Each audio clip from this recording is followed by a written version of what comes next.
Let's see if this is on. Let's see. Let me check over here. This one. Let's see. Oh, there we go. Oh, excellent. So let's get this one started. Let's start with some music. I'm gonna put down the volume on this one here. There we go. This.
Soon enough, we'll have some fireworks as well.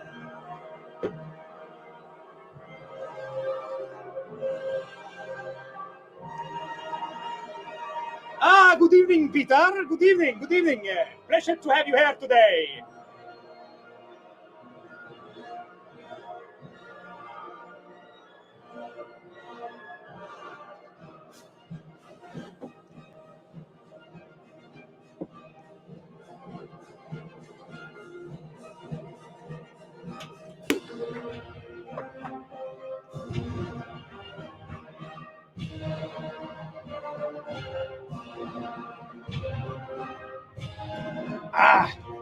Let's do some more gunpowder.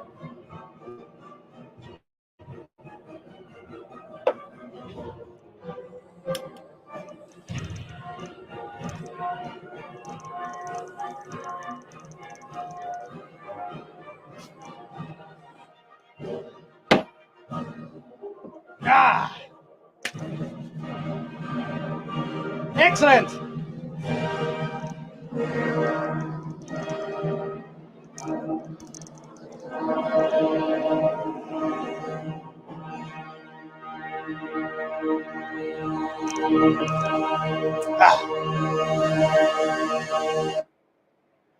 Hey, welcome, gentlemen, ladies, if there are any, I don't know. But for those of you who are not well acquainted with classical music, that was Tchaikovsky's 1812 Overture with the cannons, of course. It's an excellent classical song that I very much enjoy. Let's see here. We got Guten Abend. Yeah, Guten Abend. Guten evening. Na zdarovye. Na zdarovye. Salut. Prost. Skål. What do they say in France? Yeah, I got to figure that out. Well, so today is a little bit of a special day. It's been actually a year since I posted my first video to YouTube, and yeah, it has been a journey. What else can I say? We learned a lot along the way. I mean, of course, the whole getting into video editing and learning how to make the videos, of course, it's a big process. And I feel at least that I have improved. Let me know what you think. I think it's got better, at least from the first one to now. We have done a lot of different projects, of course. This has happened a lot of stuff in the boat here. This room that I'm sitting in now is completely different looking from what it was a year ago when we started. So we have, excuse me, we have progressed a lot in a year, I have to say. And yeah, that behind the curtain over there, a year ago when we started, there was nothing there. And now there is a complete bedroom and everything. But, you know, I don't use it because I sleep in a hammock for some reason. But I do like to sleep in a hammock. So, what else have we done this year? We did a lot of things. We bought some boats. We sold some boats. I got a free car. We started up some engines. We made some medieval projects. Oh yeah, I made a leather armor. That was one of my favorite things that I did in the entire year. That was making that laminar leather armor. It took some time, but the result was definitely worth it. Definitely worth it. Ah, you have improved. You are still alive. Congratulations. Yes, thank you. That is being alive is not as easy as people might think every time. But you know, it's the days when you have a good day that make it worth it. Always. That's what you live for. You got to live with the shit and take it because it's going to be there. You can't escape it, whatever you do. But those days of, that's nice. Like we went, me and my friend, I went to Chamonix with in France. I was tired of being here and I really looked forward to get out. And that entire trip, even though it only was a week, it was a really good time for me. I saw a lot of Europe. We drove through, all of Germany. I think we got to Rostock in the ferry. We drove down to Switzerland through there. We paid the Autobahn fee, and then into Chamonix, France. That was great. And just the attempt of trying to climb Mont Blanc was a challenge. Yeah, I did. The only thing I was worried about that I actually got confirmed when I got there was the altitude difference. Since I live in a boat, I almost I think the water level is about here somewhere on the outside. So most of the time I sleep at or below water level. So that was the only thing that I was a little bit worried about. And yeah, of course, as soon as we started climbing up over 1,500 meters, you really could feel the lower oxygen levels. But that, we learned something. And now we know that for next time, we just got to take some acclimatization trips up before. And maybe, travel in a better season, not in the start of winter, because we got some hell of snowstorms coming in there. You could see the avalanches running down the mountain. So I think it was a good call to cut that one short. It's good to be alive, and you can't really be that if you are frozen to death on the top of a mountain. So you got to try to stay out of trouble. But yeah, it's been a good year. But it's not over yet. So we still got some things we got to do this year. I have some planned projects. I don't know really what I'm doing with my videos. I'm all over the place. I feel like sometimes it's boat videos. Sometimes it's like more exploration. Or sometimes it's just random stuff. But I really do like crafting stuff with my hand. Doing anything with my hands is something I really enjoy doing. And I got some lately a good response on my medieval themed videos out there. I don't know if you guys have watched them, but they seem to get some good response. And I've gotten a question plenty of times now, like, what's that hood you're wearing in that short or in that laminar armor? I'm going to show you an example here. But I'm actually just going to show the hood I wore there. This is a really nice piece of kit. I usually wear this when I go camping out in the forest and stuff like that because it gives you good protection. It's warm. It's wool. So even when it's wet, it still keeps you warm, which is fantastic. I've actually sailed with this as well. And it has a nice look to it. You can be like some kind of, yes, my master, or like some kind of medieval monk or something, even though it's a actual Viking garment. But yeah, I got questions how to make one of these, and I will be making one. And I got some materials. I got it in my box here. And I have a great, excellent plan. Oh, hang on. I think I have the mic underneath here. Yeah, let me take this off. Here's the mic. So I'm going to make another one so I can film it and show people how it's made. There is already a couple of videos out there on YouTube how to sew it's called a Holdehamnshetta.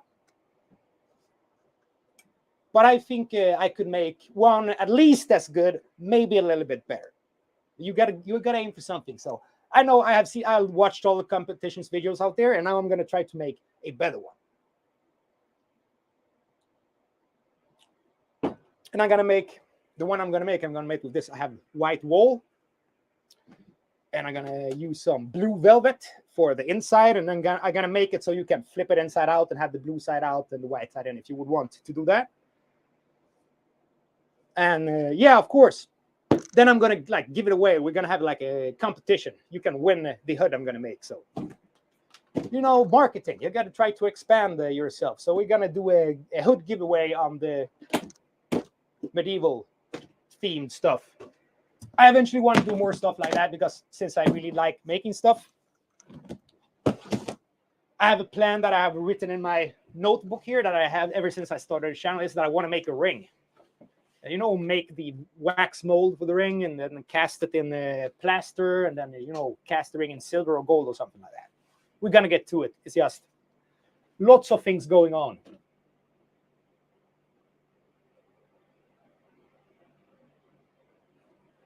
Is it true that Johnny Depp warned you about dangers of Hollywood and show business? Well, it depends how you want to see that, because he didn't literally grab me like this and pulled me to him and said, "Hey, Ben, you got to watch out for Hollywood and show business, man. It's fucking dangerous. Stay out of it. It's going to hurt you." That's not really how it went. Let me see here. It was back in, what can it have been? I got back here 2016, so this must have been back in like 2014. I was working in Hollywood at this time. I lived at intersection of, you got Hollywood Boulevard, with the Walk of Fame and the Wilcox Avenue, and I lived right on the corner there. So I had like 25 meters out my door to the Walk of Fame.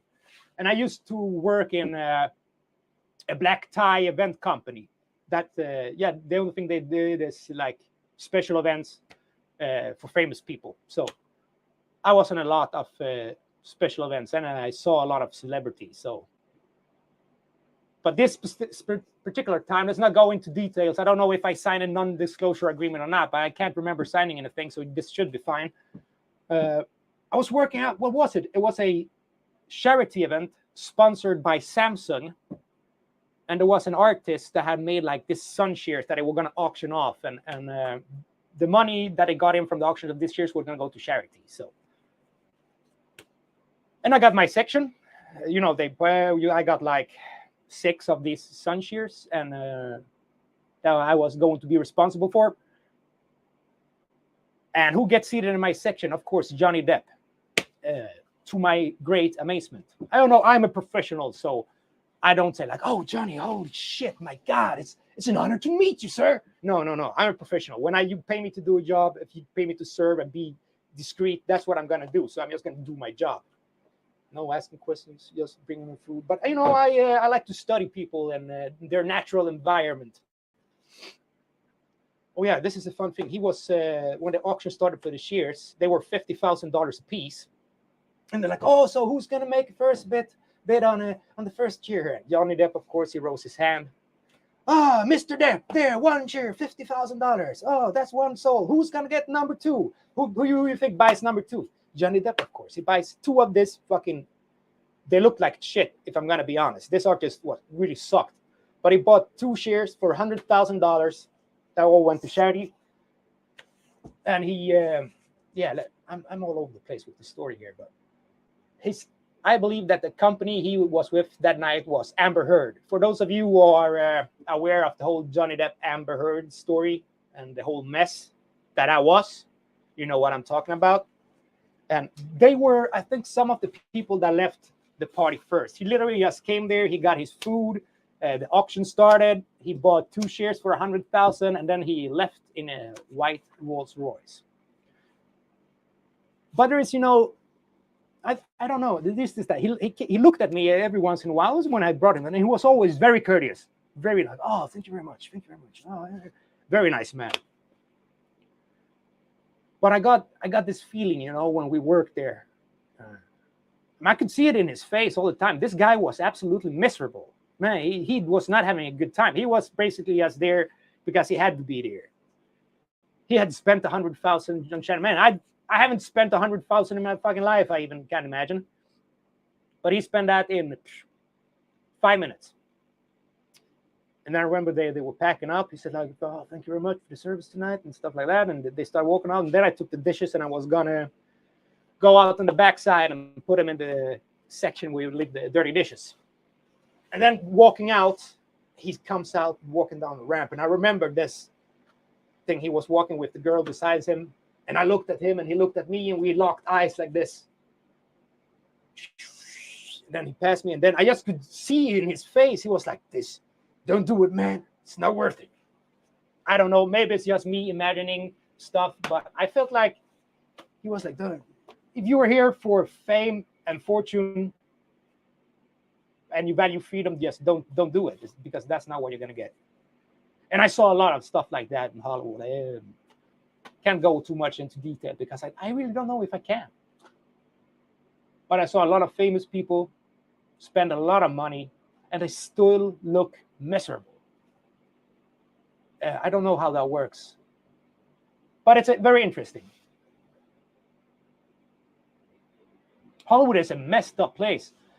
If you have never been there, or if you're planning to go to United States, let's put it this way, and you have the option about going to, let's say, New York City or Los Angeles, you're gonna have to pick New York City every day out of the week, because I lived in both cities.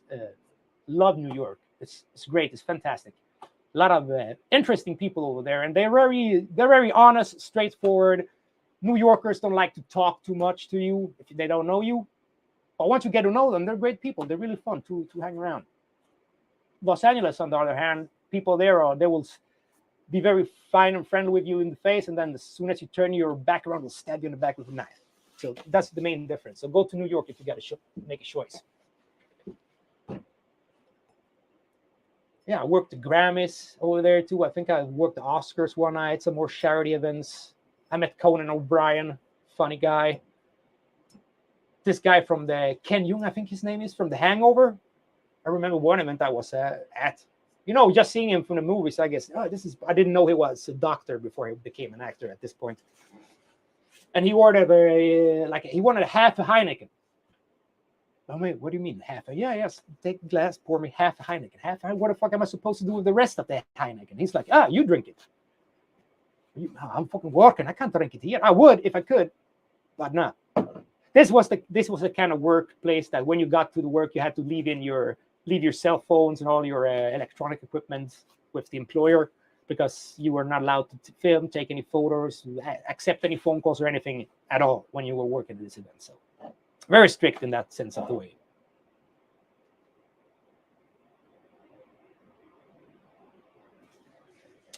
Did you find out more about the gold piece of jewelry you bought a while ago? Yes, I did. I have an old friend of mine. He's a very old guy. He's like 90 something, who used to work as a goldsmith. And I have him to authenticate that it was real gold and it was like 22 carats. So that was all I wanted to know, just to make sure that I don't get ripped off when I go to sell it. And then I drove to Malmö in the south of Sweden to a gold shop there. I think it was called Guldcentrum or something like that. And I went in there and I sold that. I think I had some more gold scrap from some project.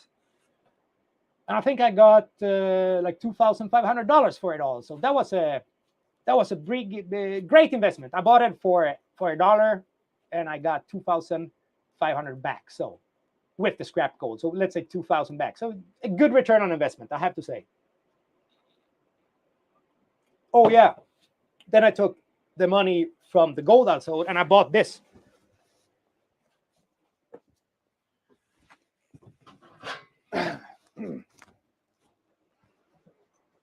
This here.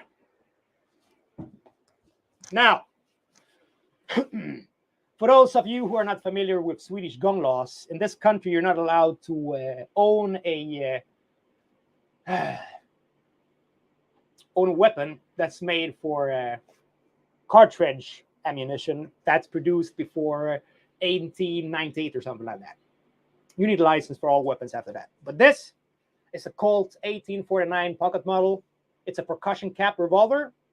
And since it's made, I think this particular one was made in 1858. So it's a pretty old one. So this, you don't need a license for this. And it wasn't in a bit of a bad shape, so I got it for a good price. I think I paid $1,200 for it. And I fixed it. I should have made a video on it, but I didn't, because sometimes I get carried away and do things too fast. There was a big, a lot of space between the barrel and the cylinder, so I had to file it down here. I had to make a little extra metal piece that you put in here to push the barrel all the way back. And then I changed out the nipples here. And now it's, let's see here. It sounds pretty good. So this is an investment piece. This one I'm gonna sell or resell for about $2,000. So I'm gonna make a couple of $100 on that one. Win some, sell some, buy some, repair, sell again, slowly increase the kind of amount of money you get. So this is a seller. If you're interested, anybody want to buy a Colt 1849 revolver for about $1,800 to $2,000, let me know. I got one for sale. And this one here, this is my personal one. This is mine. I'm not gonna sell this one. This is a short barrel one. It's a lot smoother sound to it, and I just like the shorter barrel model more than the long one. So that's this one. That's the one I'm gonna keep. And of course, I already made a holster for it, so I could sell it with the holster probably for a premium, but I'm not gonna do that. I want to have a Colt revolver. That's why I bought one.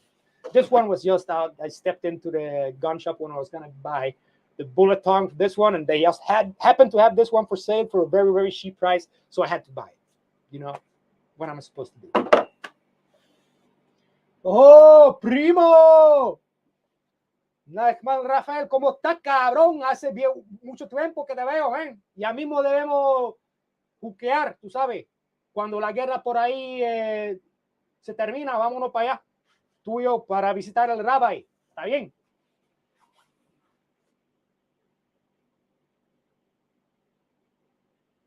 Gold scrap for some projects. Yeah, I mean, I have an entire bag full of old cell phones that I have had myself broken and acquired through different means, mostly at the scrapyard. And I'm gonna one day process all of this material to get out the gold and the silver from them. So that's one thing, one project I have lined up. I just gonna figure out, what chemicals I need to do the whole leaching process. I have watched many videos on it. I don't know if I can get the chemicals that easily in Sweden, though. So I have to do some more investigation to that in the future. But gold is always a good investment. Joe Goodmanson. This happens to be my brother. Saludos a Rafael. Shalom. More family, cousins, and primos over here. Very nice. We should do like a. Oh man, I have a dream. I have a dream. I'm gonna buy this. No, if I ever make a lot of money, I'm gonna build this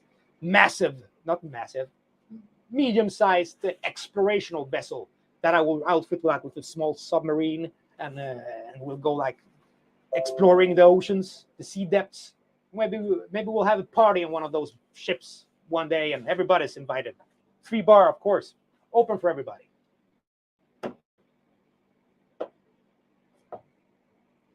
Yeah. What else? What else do we have to say here? Oh, I should have opened the bottle of champagne with a sword, of course. I got a bit carried away there with the Tchaikovsky 1812 Overture, so I thought I could time it good with an explosion there.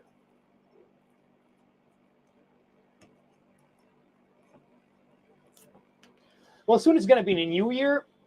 I'm thinking about making like a black powder gun salute, because I got a lot of black powder weapons, and this is one of the only times a year where you can actually fire them without getting in trouble in a public place. So I was thinking of getting a long table, loading up all the guns with all the black powder, and then just shooting one at one. Maybe to Tchaikovsky again. Try to time it in with the shots there. That would be great.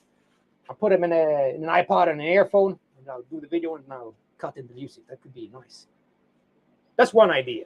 I also plan to shoot at myself with fireworks in my suit of armor, but we'll see about that. That's a crazy idea, but I think that's when you get into like, oh man, you look at YouTube videos and you see like this, the ones that go viral. And there's always people doing stupid shit like that.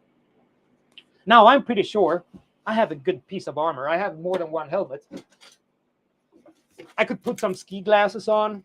I need to like get a gorget. But I think this one here should be pretty good. Yeah,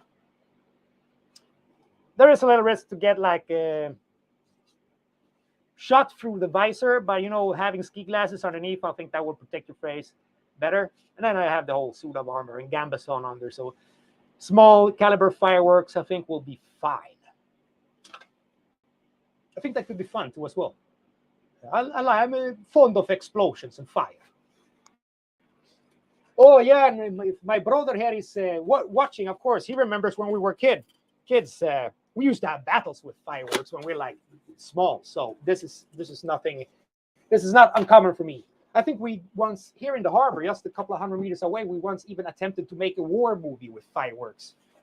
And if I remember correctly, my older brother, he made. If you ever played like Worms Armageddon on the computer, the old game, there was this weapon there called the Holy Hand Grenade, and he made the Holy Hand Grenade out of paper, like origami style. And we took the fattest rocket that we had, and we put it upside down on the Holy Hand Grenade, and then we exploded it. It was epic. Wonder what happened to that movie. Man, we should see if we can find that in Mama's house. Maybe we should publish that. That could be fun. It should be there somewhere. Submarines are the pinnacle of transportation technology. Yes, I do.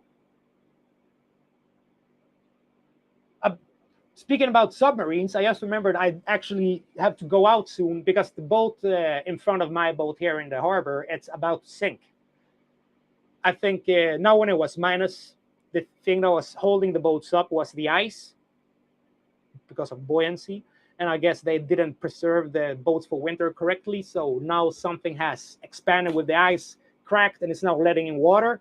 So I have this boat right in front of me. It's about to sink. I can see how it's already sticking up this much over the water in the front. And the bridge in the back is already getting underneath there. So I maybe should get an electric pump and do that. Oh, and the sea already claimed one sailboat tonight. There is a sailboat here on the other side of the river that has sunk, and you only see the front part of it sticking up like this.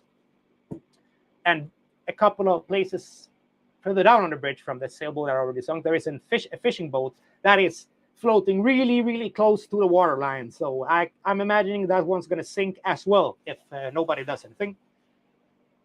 And since I'm the only one here, I guess it's got to be me, right? Maybe I'll send them a factura for 500 crowns. They can pay me for saving their ships from going under. Or maybe they're trying to do some kind of insurance scam. What do I know?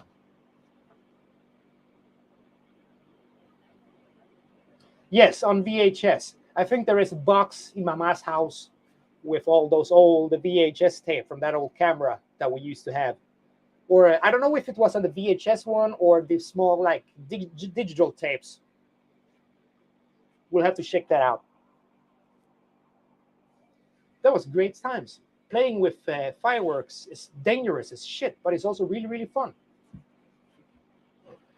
Times used to be better, man. Look at I think about that a lot. Look at the kids today. They don't even get to buy firecrackers. We got to buy this that were called the Kina Puffar, China Puffs. They were like massive, like this, like a finger, and it made a really loud bang. And we had to get them to play with. We blew up all kinds of shit.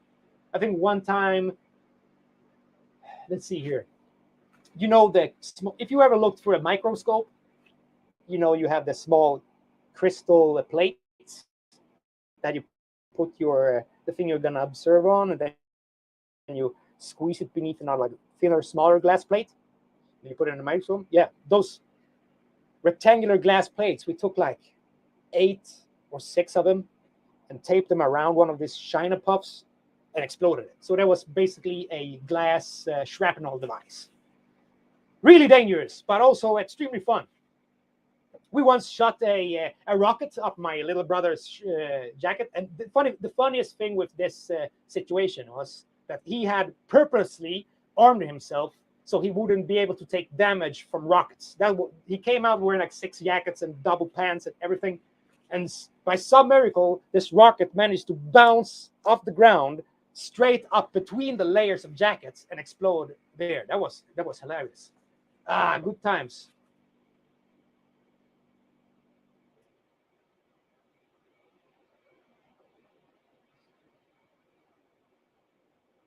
our cousins bought tiny dynamites. Yeah, you mean in Puerto Rico? Because Puerto Rico is a nice place. I can highly recommend. I believe one time when I was in Puerto Rico in San Juan, they had like an antique shop over there, and I think I'm pretty sure they were selling like a bust of Adolf Hitler for some strange reason. But I remember that. If I would have had more money back in the day, I would have bought that because it was this hilarious thing to have at home. Especially when you say, "Oh, I found it in an antique shop in Puerto Rico." Wonder if somebody got in a submarine and traveled all the way there. I was watching a documentary yesterday about like the conspiracy theory that Hitler didn't kill himself in the bunker, and so many theories, man. And I can't say the Russians didn't help out there.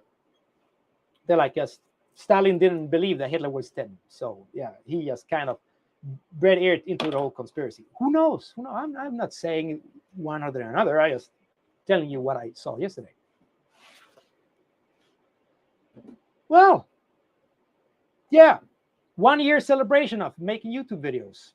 I feel we're come a long way, both technically and personally. One thing I noticed when I started filming myself is that I had a real bad temper. It doesn't look good. I have a lot of clips where I get really pissed, and I'm like, yeah, no, that's not a good look. And I have calmed down a lot since this. I think for myself, at least, I take things more relaxed. I can feel myself getting all riled up and ready to explode and destroy something, or like start yelling for no particular reason. But I try to calm myself because you got to be more stoic, a little bit more calm and collected. At least you can try. Life is about constant improvement. That's one thing that many times can like irritate me. I see people that I know that haven't changed since we were finished school 15 years ago, and that's a little bit sad.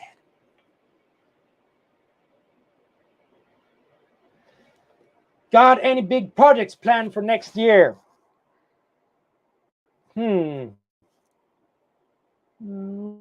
We're pretty much finished with this boat, the interior of this boat here. I'm going to clean up the deck, and I'm going to do another boat review. Big projects. I want to sail somewhere like pretty far, and I want to build something. Or I want to build a small boat if I get the chance. I was thinking about like a torpedo boat, like a miniature torpedo boat, because I really like the way it looks with a glass cupola on the front. Maybe just like 2 or 3 meters long. We'll see about that. There is a question about economics, because a project like that it's gonna cost a lot of money to make, but I don't doubt I can do it. It's just the economical question about it. And I was thinking about another thing the other day. I was watching, of course, YouTube on the discovery and exploration of the Northwest Passage. I think the two ships I'm thinking about this particular time is the Endeavour and the Terror. They got frozen in the ice in the Northwest Passage back in the 1800s. And there's been a lot of archaeological digs in the bay where the ship was. And they like exhumed two of the seamen that had died by lead poisoning from the graves there. They were perfectly preserved of like 150 years. But the idea I got anyhow was that I'm gonna like buy a small cheap sailboat, load it up with like a sled, all the food I need to survive for like 4 months, and then I'll sail up the Northwest Passage and try to get stuck in the ice there, and then we'll do like a survival mission, trying to relive the events of the Endeavour and the Terror. So maybe I'll get stuck in the ice. I'll take the sled, load it up with food, and we'll start trekking throughout the frozen landscapes.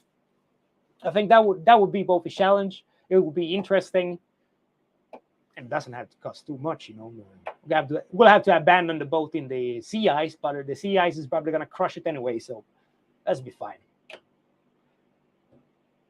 I'm thinking also about maybe not being so ambitious on the whole winter excursion survival thing. And if the snows come back and we get a couple of minus, I might go out in the Swedish bush and try some winter survivor for like a couple of days. Because it doesn't cost me anything. I just got to go out and do it. I have this electrical scooter here. It turns out I've been trying to charge with all my chargers here, and I can't really find one that's working because I don't have a 48 volts charger. And I'm starting to think I should maybe just like use the battery pack and the engine to build something more interesting, because an electrical scooter is not that fun. Maybe I could take the electrical motor, weld it to a bike frame, and put a cog on it, and then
there we go. We had a loss of internet connection, but it ran out on the cell phone. Fortunately for me, I had prepared by buying another prepaid cell phone code, so I got that sorted. There we go. Throw that away. Let's get back here.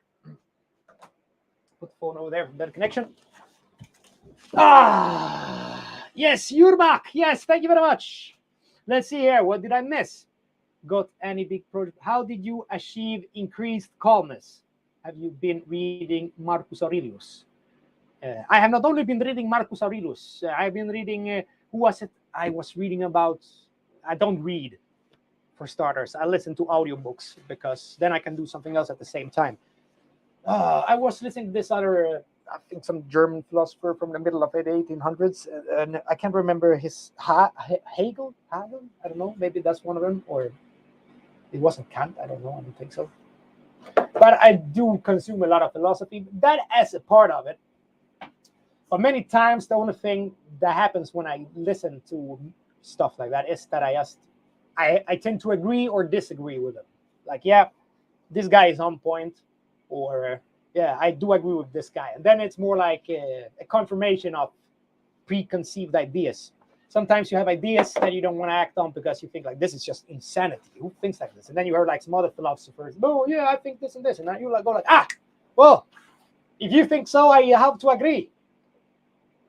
So a lot of philosophy, but mostly I would say contemplation. I think a lot about like life and stuff all the time, and all kinds of random stuff. I learned a lot about subatomic particles a while ago, and now I cannot unsee it. You know about the quarks, the leptons, the ups and downs, and lefts and rights, and all the subatomic particles that exist. And when they explain what the different particles do, you see the world in a different way. Right? It's like I can see them at work doing their thing. It's very interesting.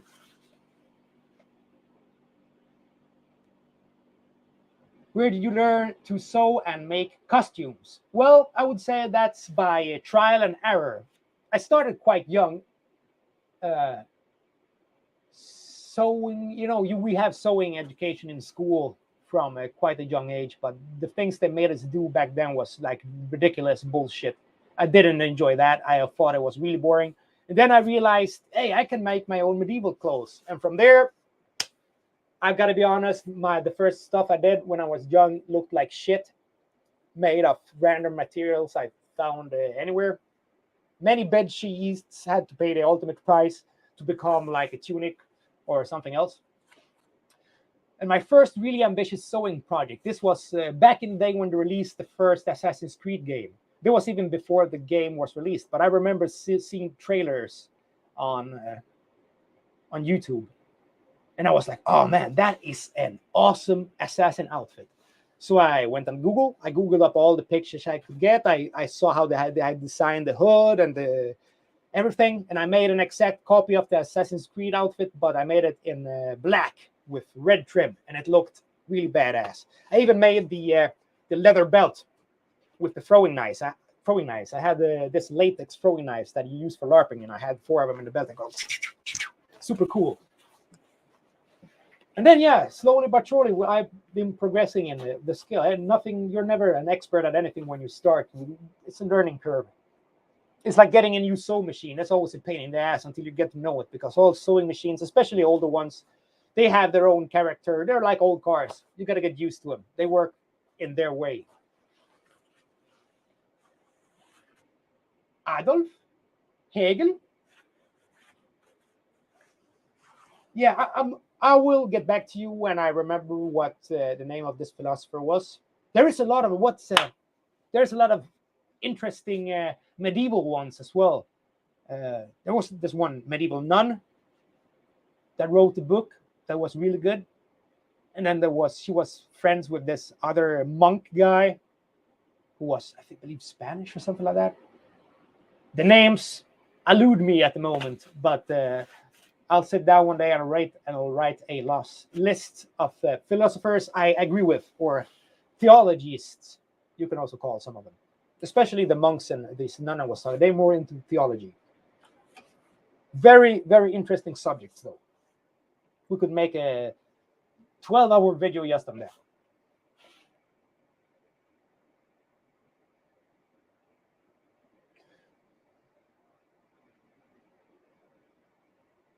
Do you sleep during the days? I sleep when I'm tired. I have I think that's one thing I have to improve on. A little bit more structure in my daily routines, because I really don't have any structure or daily routine at all. I work until I get tired, then I go to bed, then I wake up when I feel like getting up, and I continue doing whatever I was doing before I went to bed, or whatever I have to do that day. Sometimes I'm up 4:30 in the morning, and then I just start working and doing shit. Sometimes I'm up by 10, sometimes by 1. It depends what I've been doing. It's completely random. And I know that's one thing that a lot of people say, that, oh, you need structure and stuff in your life. But yeah, I don't know. I don't know if that's a must for everybody, though. I remember being in the Swedish army. That was like maybe physically the most exhausting thing I'd done in my life, or hardest thing physically. But mentally, this was a cakewalk, man. Because not being in the army, I knew I didn't have to worry about where I'm going to sleep, where I'm going to get food. All of these basic needs are taken care of. The only thing you got to do is carry the backpack and shoot the gun. So that was like mental vacation for me. That was very nice. I enjoyed that a lot.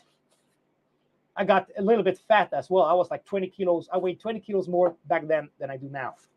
Of course, we also marched 40 kilometers in a day with 25 kilos of backpack. And sometimes when you get the heavy machine gun, you got 15 kilos of heavy machine gun carrying here, and maybe another 5-10 kilos of ammunition in the backpack as well. So yeah, a lot of food and a lot of exercise makes you gain weight. But it was mental vacation. I liked it a lot. And of course, don't forget, I got to learn how to ride for free, which was excellent. I always wanted to learn to ride a horse. So when I purposely looked for army educations, I was looking for the Royal horse guard, the cavalry. So I knew I was going to get the free riding education there as well. And I don't regret it a bit. I still ride horses any chance I get to. But, it's not that easy to get by, and I can't really afford to have a horse myself. Well, it's been like 6 months the last time I sat on a horse. It's making me a little bit sad. I wanted to find somebody that would borrow me a horse so I can make like a riding video. But horse people don't like to borrow out their horses to people they don't know. I've noticed. So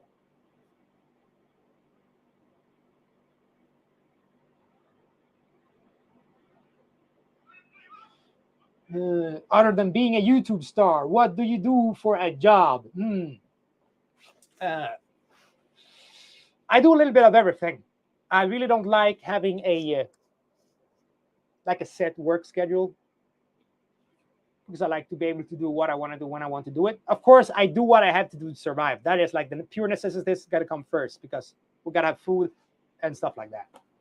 But professionally, what I've been doing for the past 15 years as like my main source of income is working in hotels, bars, and restaurants. And I have managed a couple of bars myself. I even had one with I managed a bar in Puerto Rico on the beach there with my cousin Shafisito, and we run that place really nice. That was a tightly run operation. So that's what I've been doing most of my life is working in bars and restaurants. I was working this summer in Båstad in Sweden, where they have the Swedish Open, which is let's say it's like the Swedish Monaco. So there was a lot of people with a lot of money. So that's what I did during the summer. And the money I made during 3 months, they lasted me, pretty much until last week. So, yeah, I work when I have to. And I do a lot of like random stuff. Like, just the other day I was fixing a car for you. Yeah, the goldsmith friend I have, I told you about, his grandson's car had broken. So we went over there. We picked the car up. I spent 2 days looking at videos how to repair it, and I fixed it, and now I have returned it. So I got a little money from that. I do gardening from time to time. I do a lot of reparation of boats here in the harbor. I am very cheap, actually, if you're gonna hire me. I do a lot of like, what can you say, acute reparationer, like emergency work. Somebody comes in, oh, this broke. They go talk to the people at the boat mechanic firm here, and they tell them, you can come back in 6 weeks and we'll help you. And then I'll tell them, I can help you tomorrow, but it's going to cost you this. But, I always ask for too little money. I could probably charge 4 times more. And that's one thing, I was planning to sail to Monaco this spring, hopefully before the Nice, Monaco, Nice, Cannes in the same regular area in France. I know there is a lot of luxury yachts and expensive boats there. And I know if I go down there in the right season and work as a mechanic, I can make a lot of money in a very short amount of time. Because rich people that have that much money, they spend like 50 million on a luxury yacht. They have vacation maybe 2-3 weeks a year, and they want to be able to use all of the stuff on their yacht when they have vacation. So I'll go there with my sailboat, put up a little sign, very skilled Swedish mechanic, Volvo Penta professional. And I'll have work to last me a while, I can imagine. Snooze.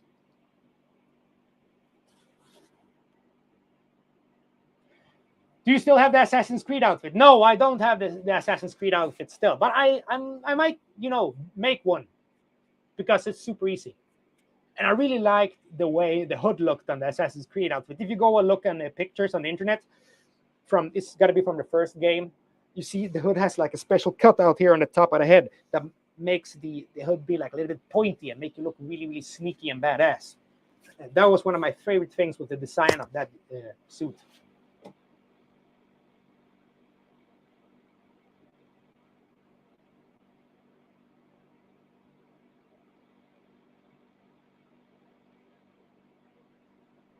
Will your grandma make an appearance on the channel, and does she share any of your hobbies, sewing, etc., etc.? Nah, she doesn't like to take. She doesn't even like when I take pictures of her with my like analog black and white camera. She's like, "Oh, don't take pictures of me." I'm like, okay. So I don't think she really wants to be on a movie, and we don't really share any hobbies.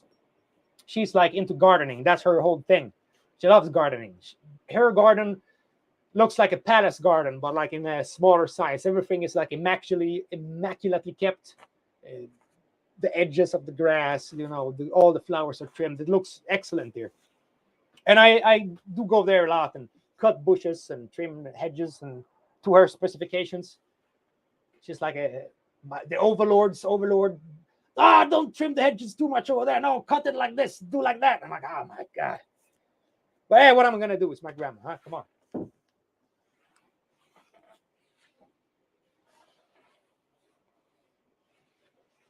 What brand of snus? There is only one. If you can see in the background here, this is the glorious and the most beautiful flag in the entire universe. It's the flag of Skåne.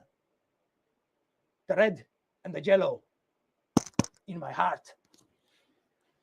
So since I have that flag in the back, there is only one snus you're allowed to snooze, and this is this one. Lundgren's Skåne. Yeah, now the camera don't know how to choose. Choose the snooze. Choose the snooze. Lundgren's Skåne. Anyway, it's an excellent one. Hey, did you get stuck over here now? Let me just flip this one. Subject lost. Go flip around. Come back over here. Ah, there we go. My camera is tracking my face, so that's why it sometimes gets confused. Yeah. Skåne. Check it out. I was learning it. I'm going to make it. Let me see here. First, I'm going to have a sip of drink because I'm getting a little bit dry in the mouth.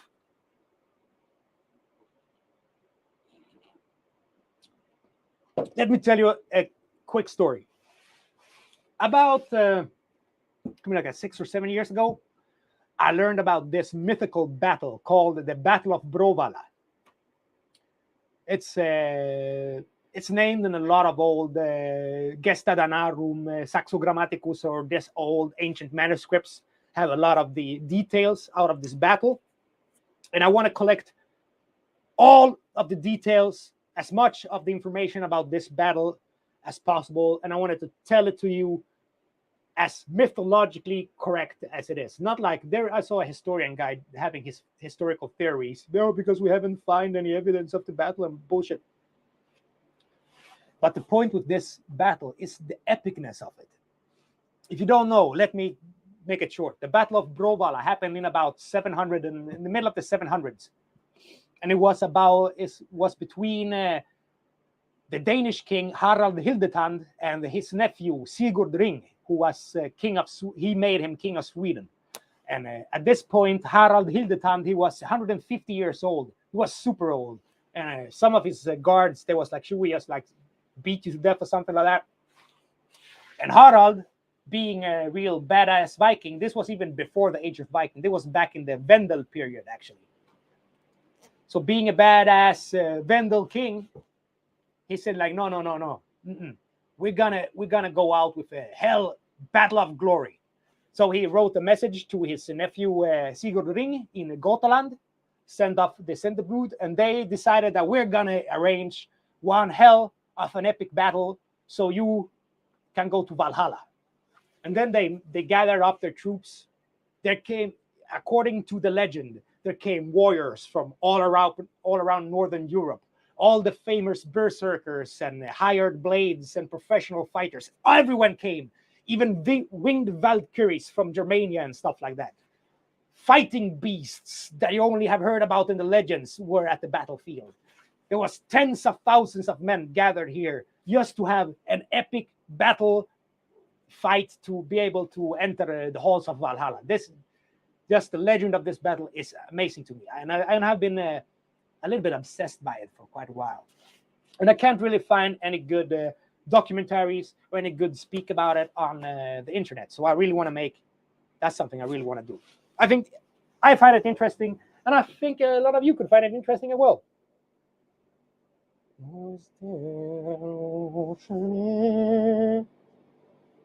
I found the cat. It's a little furry one. What you doing, Kitty? Go get out.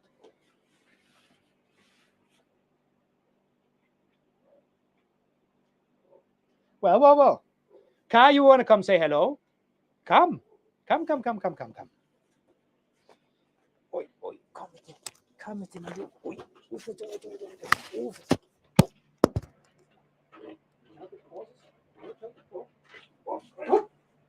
There we go. Of course, if you haven't met my dog before, this is Caillou, the most beautiful you. Her name is Laika. Uh, After the space storm, yes. Being a fan of history and space and science and all of that, I already knew what I was going to name my dog many years before I ever met it. Yes, I know what I was going to name you all the time. Are you want to go down? Yes. Wait. Yeah, go get the kitty cat. Oh shit! I dropped the mic.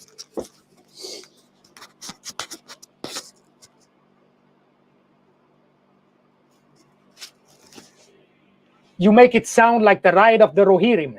You thinking about the Battle of Brovalla? No, the Ride of the Rohirrim has nothing to come with when it comes to this.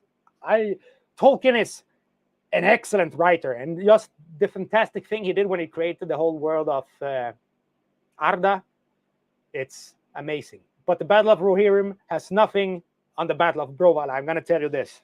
This is more epic than that.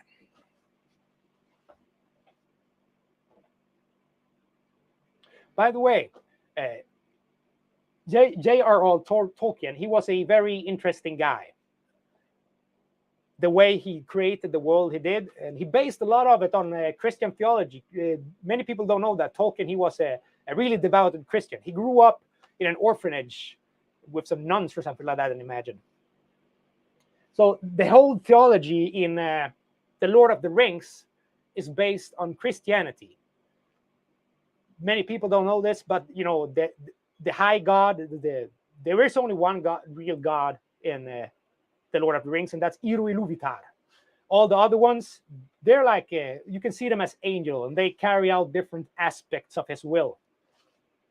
It's very interesting. If you ever have time to do it someday, take a while. There is excellent videos on YouTube on this when they explain how the theology of the world of Arda, where the Lord of the Rings happens, is. It's fantastic. And if you know anything about other theology, you can see how it links together, and it's really interesting.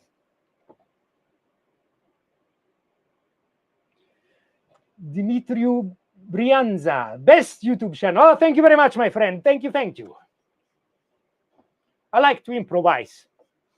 You probably noticed if you've been watching me for a while, I don't write scripts ever. Maybe I have some ideas that I want to do that I have to write the script for, so to make sure that the information that comes out is correct. But apart from that, it's all improvising. Hopefully, I think it gives off a feeling of authenticity. I watch some people, they have scripted their videos so much that I think you lose a little bit of the connection to the person as well. And the worst thing I've been noticing lately is the blank write-up AI scripts that have been appearing on YouTube now. I know immediately when it was an AI that wrote it, especially if it's in a topic that I'm familiar with. When I hear the AI script, I can go like, oh, I can see where they pick different parts of the script out, because I remember this segment from another video. I have read this or heard this segment I read about like in a Wikipedia article, and that's where the AI compiles its information from. So I had one guy one time tell me that, oh, you can't tell the difference between AI music and real music. I'm gonna bet you I can. There is something with that genuine, spontaneous feeling of creativity that an AI cannot reproduce. That's why we are better than a computer, because we are human beings. We are the ultimate form, the final form of physical matter, I would have to say. We are the expression of matter observing itself. It's a very, very abstract way of thinking. Well, I don't know if what else to do. Maybe we should fire up some more gunpowder just for the fun of it. Let's do that. We all love explosions. Let's see if I can. I'll just do like this.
What the fuck?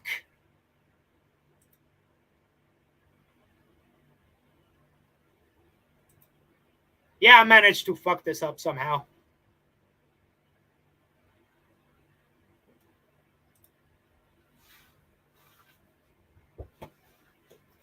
Hang on a second here.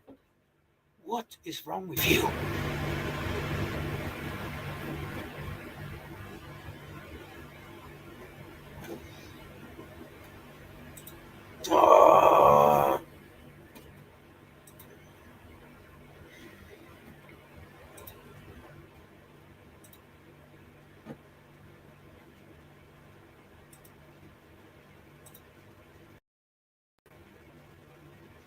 Hmm.